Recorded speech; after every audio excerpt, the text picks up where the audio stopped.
যান, আপনি বাসায় চলে যান, আর কোনো অসুবিধা নেই। বাবা কাকা, আমি যে তোমার কি দিলে ধন্যবাদ দেবো বাবা। আসলে জানোয়ার জানোয়ার আমি এইভাবে হওয়া উচিত। বাবা কিছু মনে না করলে একটা কথা বলি বাবা, আমার মেয়েটার আমি তোমার হাতে তুলে দিতে চাই বাবা, তুমি সম্মানে গ্রহণ করে নাও বাবা।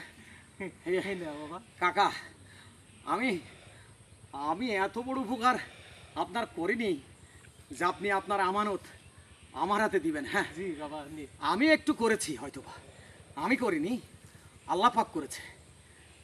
আমি বলেছিলাম আল্লাহর দানের এই দুবলা ঘাস আপনি দাঁতের সাথে চাবাইয়ে অথবা পাটার সাথে বেটে আপনি আপনার ক্ষত জায়গাগুলো লাগান, ইনশাল্লাহ আল্লাহ মাফ করবে। আমার রাসূল পাক সাল্লাল্লাহু আলাইহি সাল্লাম বলেছি তো এর আগে একদিন জি আপনার, জি সবই তো বুঝি। আমার রাসূল পাক সাল্লাল্লাহু আলাইহি সাল্লাম গায়ে ফুসকুড়ি ফুসকুড়ি হয়েছিল একটা পচার মতো। আমার নবী দুবলো ঘাসের পর গড়াগড়ি খেলছিল, তারপর থেকে ইনশাল্লাহ আল্লাহ মুক্ত করে দেয়। তাই এই দেখেন আজকে জায়গায় দাঁড়িয়ে আপনার মেয়ের প্রমাণ হয়ে গেছে।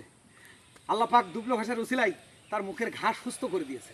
জি বাবা, তো এক একটা মানুষ আসলে মানুষ হচ্ছে হিল্লা, সব কিছু করার মালিক কিন্তু আল্লাহ।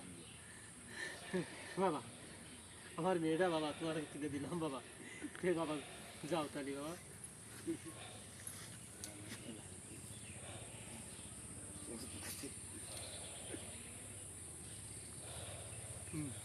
তোমাকে ভালোবেসে হয়